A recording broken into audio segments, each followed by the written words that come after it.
Hello students, good morning to all. आज हम कक्षा 10वीं के मॉडल पेपर सेकंड के निबंधात्मक प्रश्नों को कंटिन्यू करेंगे। काफी प्रश्न हम ऑलरेडी कर चुके हैं। अब हम इस मॉडल पेपर के अंतिम चरण में हैं। अपना एक निबंधात्मक प्रश्न बाकी रह गया है। 2 मैंने आपको कल होमवर्क में दिए थे। ये निबंधात्मक प्रश्न अपन कंटिन्यू करेंगे और उसके बाद में आज ही अपन मॉडल पेपर 3rd स्टार्ट करेंगे। ठीक है, तो हम कर रहे हैं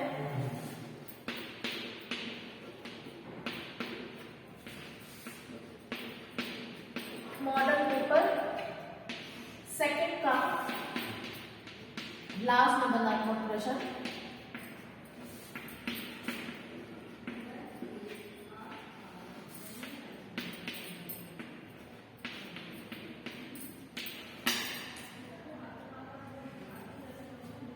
अपना ये जो निबंधात्मक प्रश्न है, आप इसे नोट करेंगे।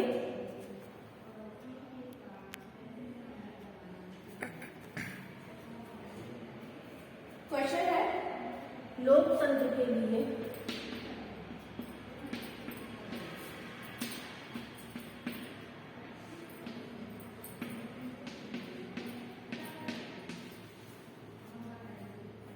नेपोलियन के जनसंघर्ष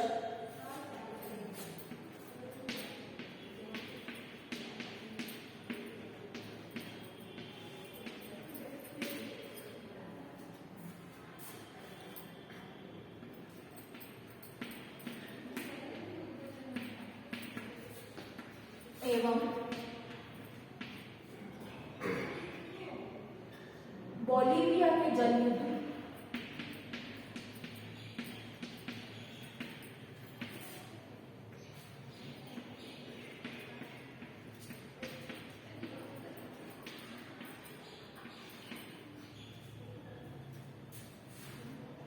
से आप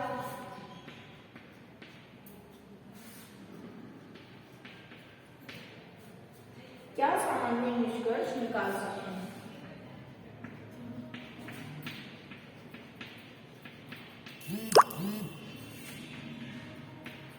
निष्कर्ष निकाल सकते हैं। ये क्वेश्चन है हमारा लास्ट निबंधात्मक। लोकतंत्र के लिए नेपोलियन के जनसंघर्ष, बोलीविया के जल युद्ध से आप क्या सामान्य निष्कर्ष निकाल सकते हैं? क्वेश्चन आपको नजर आ रहा है, आप इसे नोट कर लें। इसका आंसर मैं आपको बता रही हूं, आप लोग लिख लीजिए। आंसर है नेपोलियन,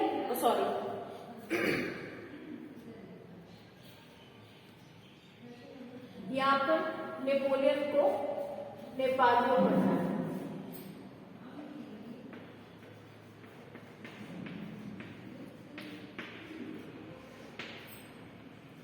कि नेपाल में जो जनसंघर्ष हुआ उस जनसंघर्ष के बारे में बताना है और बोलीविया के जल युद्ध के बारे में बताना है और क्या निष्कर्ष निकले हैं ये भी हमें बताना है कि किस प्रकार से क्या चीज रही है। क्वेश्चन है हमारा,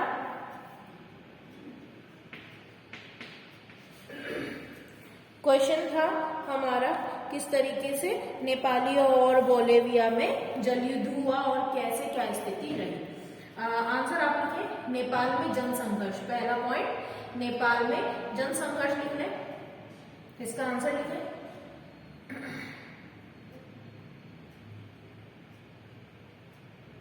नेपाल में जनसंघर्ष का प्रमुख उद्देश्य लोकतंत्र की पुनर्स्थापना करना था।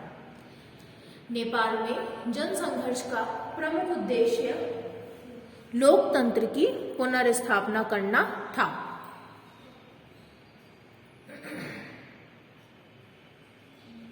और इस आंदोलन के चलते 24 अप्रैल 2006 को राजा ने आंदोलनकारियों की समस्त मांगे मान ली। राजा ने आंदोलनकारियों की समस्त मांगे मान ली और नेपाल में लोकतंत्र की स्थापना हो गई। नेपाल में लोकतंत्र की स्थापना हो गई। ये टॉपिक हमने बताया है कि नेपाल में किस तरीके से जनसंघर्ष हुआ। ठीक, दूसरे पॉइंट में आप लिखेंगे बोलीविया का जलयुद्ध। बोलीविया का जलयुद्ध लिखेंगे। इसमें लिखें बोलीविया लैटिन अमेरिका का एक निर्धन देश है। बोलीविया क्या है? लैटिन अमेरिका का एक निर्धन देश है। जल के लिए बोलीविया का संघर्ष लोकतांत्रिक पद्धति से जल के लिए बोलीविया का संघर्ष लोकतांत्रिक पद्धति से निर्वाचित सरकार के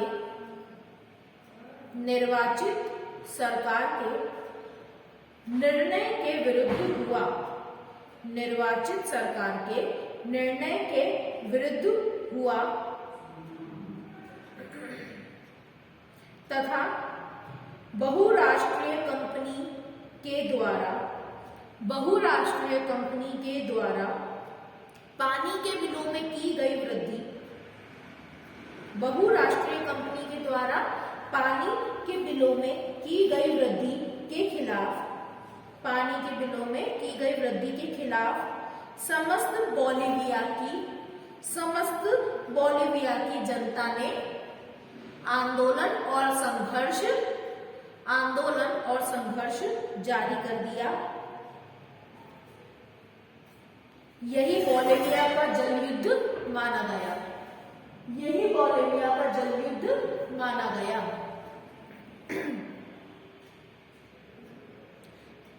अंत में सरकार को जनता की मांगे माननी पड़ी। ठीक, ये दोनों पॉइंट में अपन ने क्या बता कि नेपालियों ने जनसंघर्ष क्यों किया, वो चीज आ गई, किस प्रकार से किया, शॉर्ट में बता दिया है। सेकंड पॉइंट में हमने बताया कि बोलीविया में जलयुद्ध क्या हुआ, क्या स्थितियां थी। ठीक, ये क्लियर हो गया है। अब अपन मेन जो प्रश्न में चीज पूछी गई है कि इन दोनों प्रकार के आंदोलन का निष्कर्ष क्या निकला है, वो अपन अब बताएंगे। तो आप हेडिंग डालो अब तीसरी कि निम्नलिखित संघर्ष के निष्कर्ष निम्न रहे। जनसंघर्ष के निष्कर्ष निम्न रहे। पहला पॉइंट आप लिखेंगे लोकतंत्र का जनसंघर्ष के माध्यम से विकास। लोकतंत्र का जनसंघर्ष के माध्यम से विकास। इस हेडिंग के अंदर थोड़ा सा मैटर लिखें। लोकतंत्र के लिए किया गया जनसंघर्ष, लोकतंत्र के लिए किया गया जनसंघर्ष बहुत ताकतवर रहा,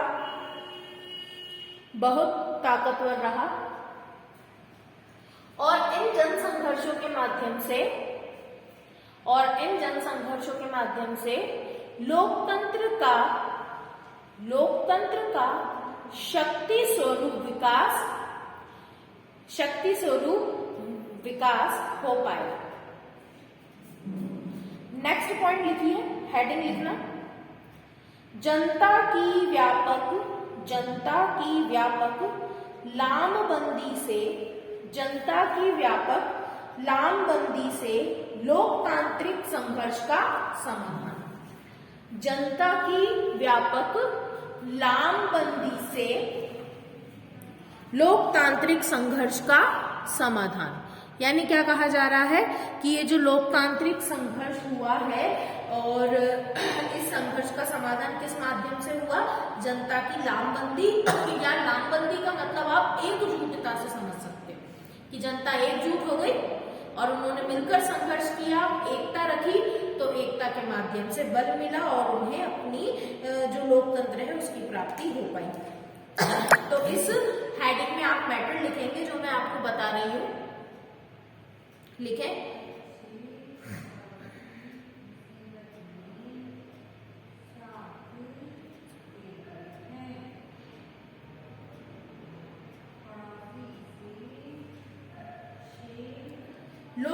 लोकतांत्रिक संघर्ष का समाधान, लोकतांत्रिक संघर्ष का समाधान जनता की एकजुटता, जनता की एकजुटता स्वरूप प्राप्त, जनता की एकजुटता स्वरूप प्राप्त विभिन्न संस्थानों के माध्यम से हो पाया। यहाँ मैंने आपको जो लाइन कही है थोड़ी सी आपको टिपिकल लगी होगी, आप लिख लीजिए, मैं समझाती हूँ। मैंने आपको कहा कि लोकतंत्र की स्थापना जनता की लामबंदी के स्वरूप संस्थानों की स्थापना से हो पाया। यहाँ कहने का मतलब है कि जनता ने लामबंदी की, यानी जनता इकट्ठी हुई। इकट्ठी होने के बाद में जनता ने क्या किया? जनता ने संस्थानों का निर्माण किया, यानी जैसे कि मजदूर यूनियन संघ हो गया, जनता ने अपने आधार पर एनजीओ बना लिया, या फिर अधिकारों की रक्षा के लिए संस्थान बना लिया जिसमें सारे नागरिक उसके सदस्य थे। तो यहाँ ये लाइन जो मैंने लिखवाई उसका अर्थ ये था कि जनता एकजुट हुई और उन्होंने अपने अधिकारों की प्राप्ति के लिए संस्थान बनाया, और उस संस्थान के माध्यम से उन्होंने कुछ निश्चित नियम बनाए। उन निश्चित नियमों को प्राप्त करने के लिए, अपने निश्चित उद्देश्यों को प्राप्त करने के लिए सारी जनता ने एकजुटता से विरोध किया, और उस विरोध का परिणाम ये हुआ कि उन लोगों को लोकतंत्र की प्राप्ति हो गई। समझ में आ गई बात? तो ये लाइन आपने लिख ली होगी।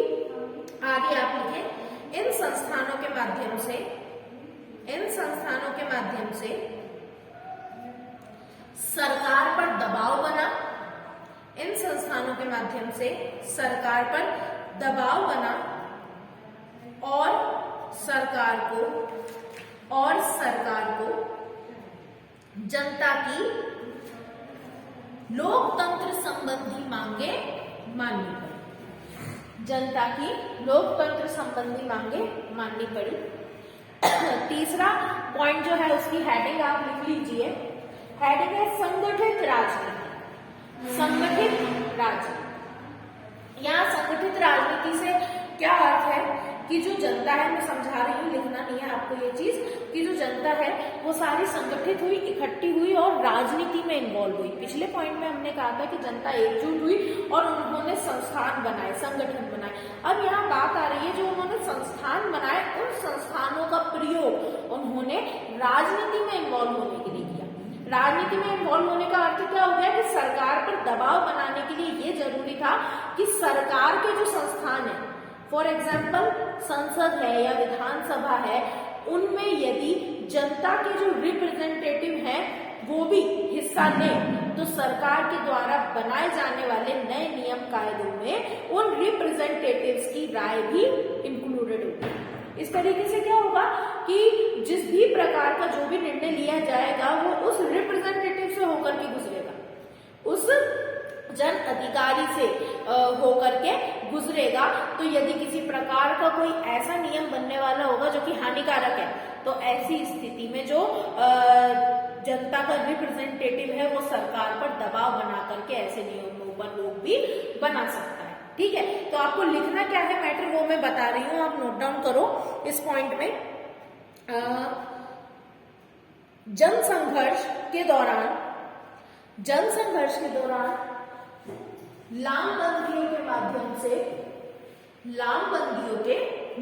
से राजनीतिक संगठन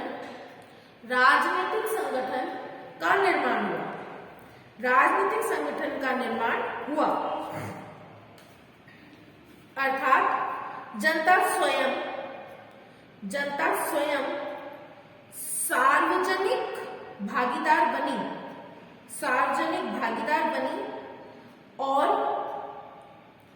और इस संगठित राजनीति के माध्यम से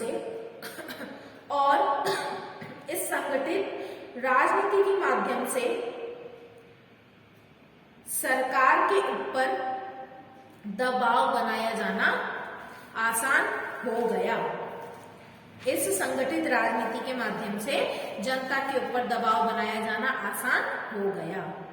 ठीक है, यहाँ पर ये वाला क्वेश्चन अपना कंप्लीट हो गया है। क्वेश्चन का आंसर बिल्कुल पूरा मैंने आपको नोट डाउन करवा दिया है। अब लास्ट जो इस मॉडल पेपर का क्वेश्चन है वो मैथ का है, तो वो मैं आपको होमवर्क के लिए आज सेंड करूंगी। आज का आपका होमवर्क रहेगा कि आपको एक राजनीतिक मानचित्र लेकर के आना है और उसमें आप कई सारे ले आए, 8, 10, 15 मानचित्र ले आए राजनीतिक, और जैसे जैसे अपने मॉडल पेपर में इन्वॉल्व होते जाएंगे अपन उसको फिल करते जाएंगे और आप आपके काम के अनुसार, होमवर्क के अनुसार उसे चिपकाते चलना कॉपी में।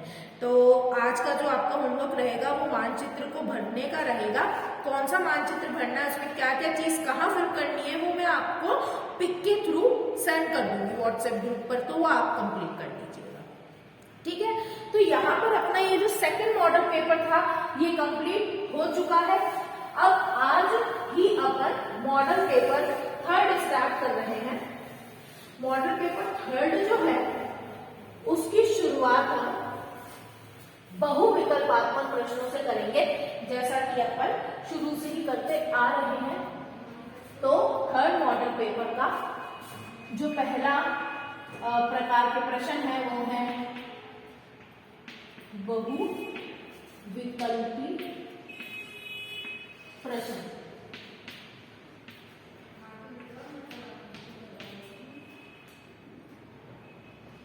बहुविकल्पी प्रश्न आप नोट करें। पहला प्रश्न है, लिखिए,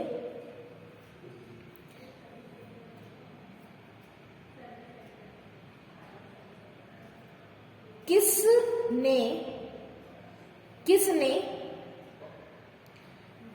स्वतंत्रता आंदोलन से प्रेरित होकर, किसने स्वतंत्रता आंदोलन से प्रेरित होकर भारत माता की विख्यात छवि को चित्रित किया? किसने स्वतंत्रता संग्राम से प्रेरित होकर भारत माता की छवि को चित्रित किया?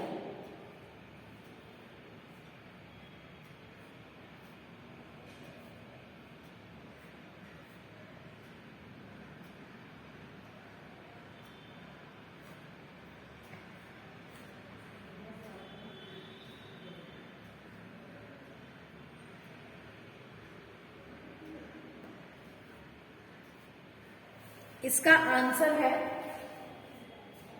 अवनींद्रनाथ टैगोर।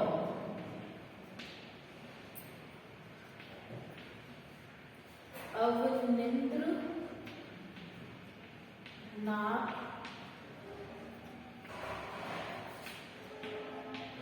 टैगोर।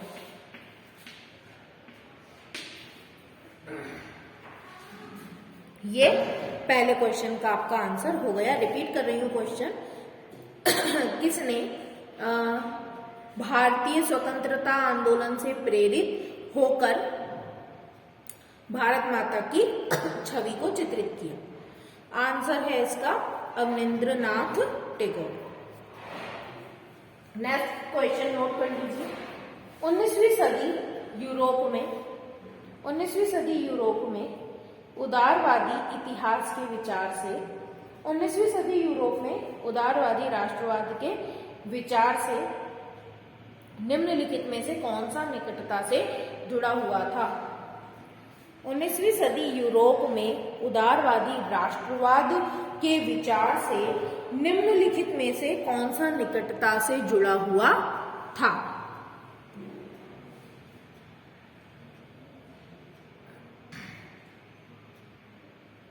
इसके ऑप्शन है सामाजिक न्याय पर बल, राज्य में सामाजिक आर्थिक प्रणाली नियोजित की, व्यक्ति के लिए आजादी और कानून के समक्ष सबकी बराबरी, राज्य के प्रभुत्व ने राष्ट्रवाद को जन्म दिया। ये सब इसके ऑप्शन है। रिपीट कर रही हूँ क्वेश्चन, फिर आंसर बताती हूँ। क्वेश्चन था 19वीं सदी यूरोप में उदारवादी राष्ट्रवाद के विचार से निम्नलिखित में से कौन सा निकटता से जुड़ा हुआ था?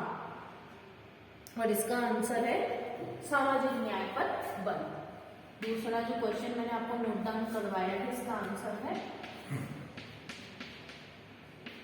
सामाजिक न्याय पर बल।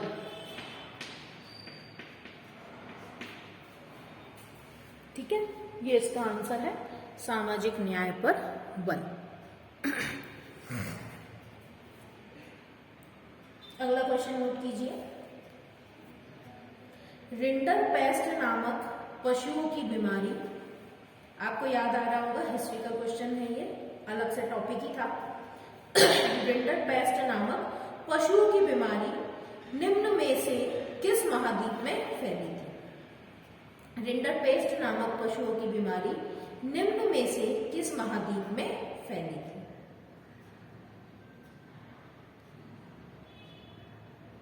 आंसर अगर आपको याद हो तो आप खुद भी लिख सकते हैं। क्वेश्चन रिपीट कर रही हूं। रिंडरपेस्ट नामक पशुओं की बीमारी निम्न में से किस महाद्वीप में फैली थी?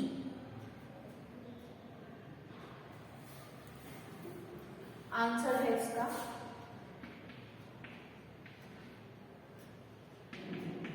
अफ्रीका।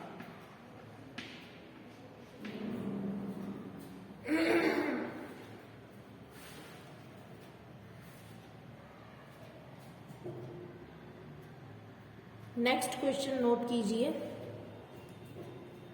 सौर ऊर्जा किस प्रकार का संसाधन है? सौर ऊर्जा किस प्रकार का संसाधन है?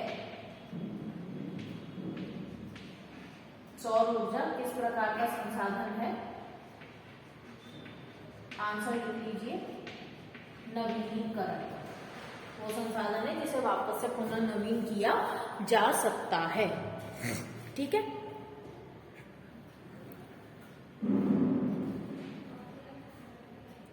अब आप अगला क्वेश्चन नोट कीजिए। जालोढ़ मृदा निम्न में से किस फसल की खेती के लिए उपयुक्त है? जालोढ़ मृदा निम्न में से किस फसल की खेती के लिए उपयुक्त है?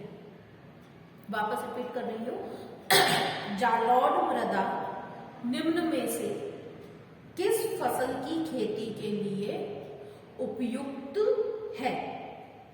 ऑप्शन है इसके, लिख लीजिए, इसके ऑप्शन में नोट कीजिए। गन्ना, चावल, गेहूं। ऑप्शन रिपीट कर रही हूं, गन्ना, चावल, गेहूं और लास्ट है ये सभी।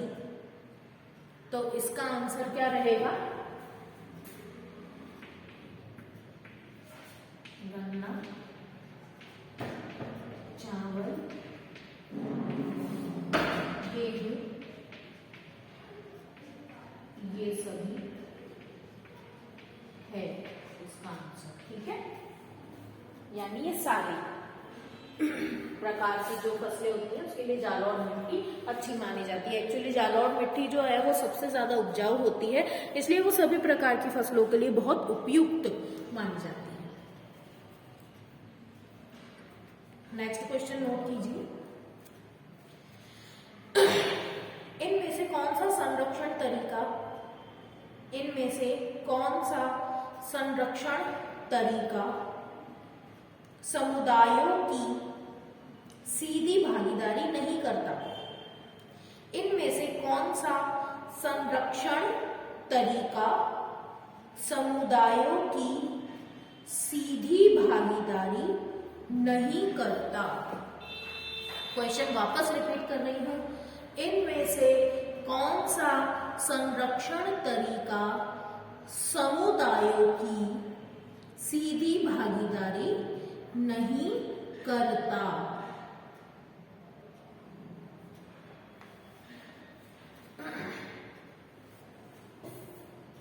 आंसर है इसका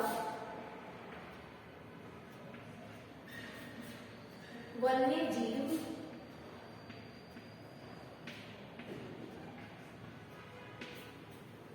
पशु विहार का परिसीमन।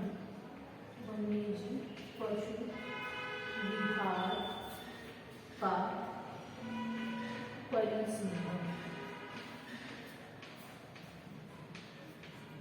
यहाँ क्वेश्चन जो था उसका अर्थ मैं समझा देती हूँ।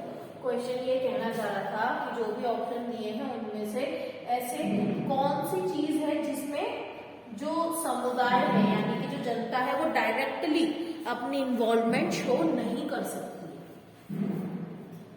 तो इसमें ऑप्शन थे संयुक्त वन प्रबंधन में, चिपको आंदोलन में तो थी जनता, संयुक्त वन प्रबंधन में भी थी, बीज बचाओ आंदोलन में भी जनता की इन्वॉल्वमेंट थी।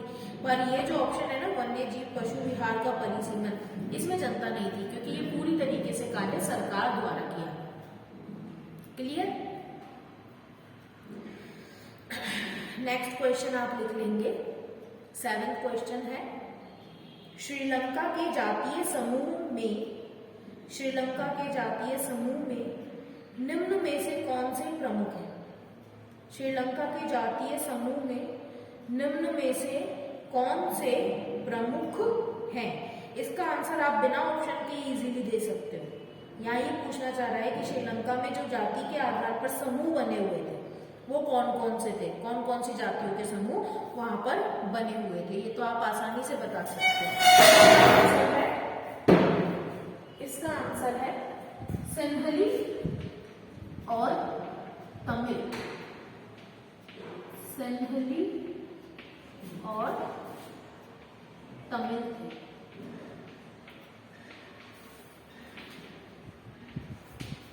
सिंहली और तमिल इसका आंसर है।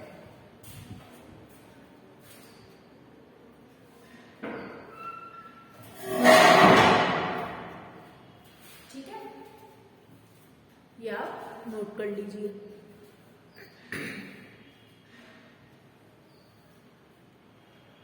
अगला क्वेश्चन लिखिए 8th,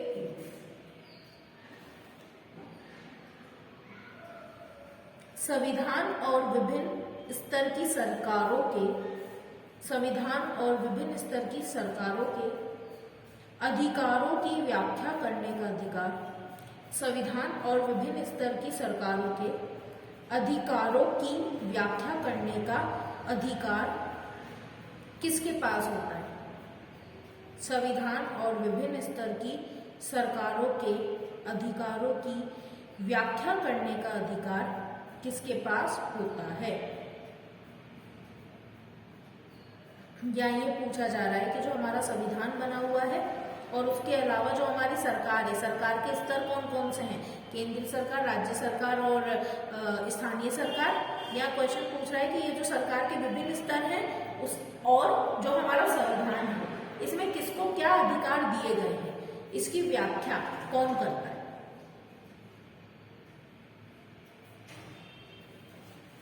इसकी व्याख्या करता है हमारा न्यायालय। हमारा न्यायालय ही ये बताता है कि संविधान के अनुसार और हमारी जो सरकार के स्तर हैं उनको किसको क्या अधिकार क्षेत्र दिए गए हैं। ठीक है,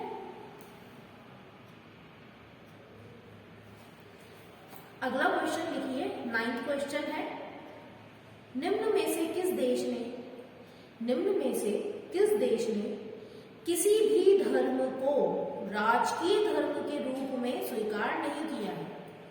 निम्न में से किस देश ने किसी भी धर्म को राजकीय धर्म स्वीकार नहीं किया है? यानी कौन सा देश ऐसा है जिसने किसी भी एक धर्म को अपने देश का पर्टिकुलर धर्म नहीं बनाया, सारे धर्मों को समान माना? ये पूछ रहा है क्वेश्चन में। ऑप्शन एक बार बताती हूँ फिर आप सोचिए आंसर क्या है। ऑप्शन है भारत, नेपाल, पाकिस्तान और श्रीलंका। इसका आंसर है, ऑब्वियसली आपको पता चल गया होगा वैसे, आंसर है इसका भारत।